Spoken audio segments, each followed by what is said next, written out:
Exposto, voto no sentido da procedência total da ação penal para condenar os réus Almir Garnier Santos, Anderson Gustavo Torres, Augusto Heleno Ribeiro Pereira, Mauro César Barbosa Cid, Paulo Sérgio Nogueira de Oliveira e Walter Souza Braga Neto pela prática das condutas de organização criminosa armada, tentativa de abolição violenta do Estado Democrático de Direito, golpe de Estado, dano qualificado pela violência e grave ameaça contra o patrimônio da União e com considerável prejuízo para a vítima e deterioração do patrimônio tombado, observadas as regras de concurso de pessoas e concurso material, em relação a Jair Messias Bolsonaro pelas mesmas infrações já descritas e a imputação específica de liderar a organização criminosa.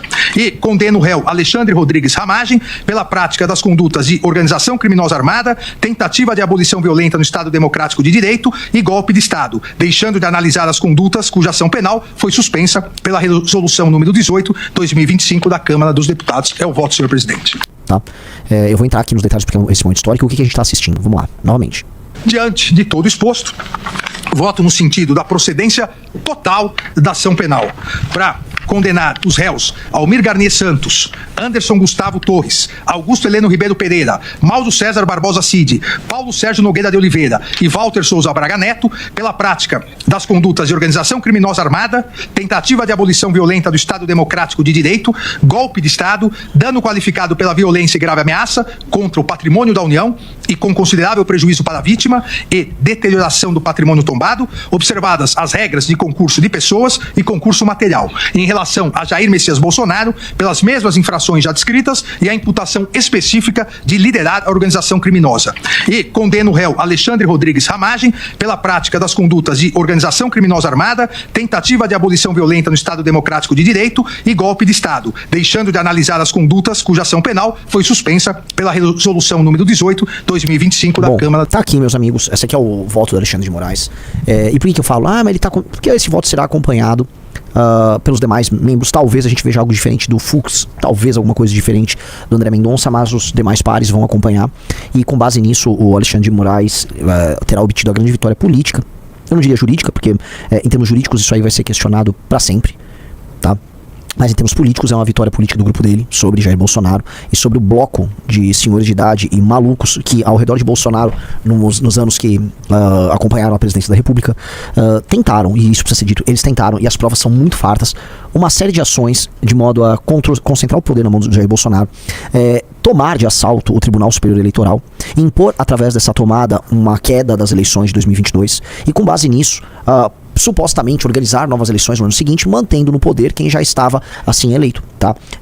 Isto aí não é algo minimamente aceitável e ninguém vai me dizer que era uma ideia boa e de cunho patriótico. Muito pelo contrário, é uma ideia que tinha a ver exclusivamente com os desejos mais profundos do Jair Bolsonaro de permanecer no poder, não só dele, como da sua esposa Michele e como de Eduardo Bolsonaro.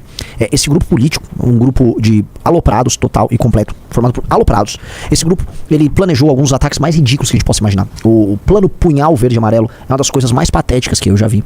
E não dá para fingir que eles não sabiam de nada que estava acontecendo, que Jair não tinha reunião regular com pessoas que tinham não só ciência, mas estavam organizando esse plano absolutamente ridículo, que era um plano que envolvia sequestro e morte de adversários políticos.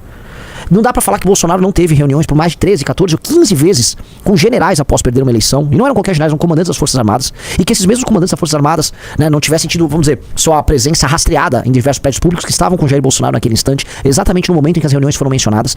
Os depoimentos deles foram todos na linha de que o Bolsonaro estava tentando convencê-los a um golpe de Estado. Havia a minuta sendo impressa no momento que anteriormente ao momento dessas reuniões, ou seja, todo o encadeamento histórico e a própria coerência dos fatos escritos nos depoimentos tá dada. Eu não tenho como não dizer pra vocês que Bolsonaro não tentou o que ele tentou. Ele tentou. Os seus fãs mais aguerridos vão tentar negar, ainda que no coração deles adorariam que o Bolsonaro tivesse dado um golpe naquele momento. Mas minha única crítica vai residir aqui a questões estritamente formais. A forma conta, especialmente no direito. A forma conta muito no direito. Nós, à época, quando o Lula foi preso, tivemos que assistir assim, o Lula ser condenado em primeira instância, aí em segunda instância.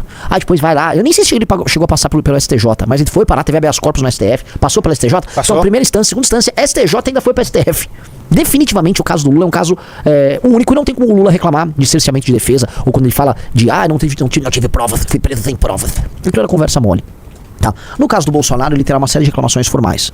E os defensores da democracia, né, a turma que ampara o Alexandre de Moraes, dirão que foi a democracia se protegendo, né? Aquilo lá foi um festival de democracia.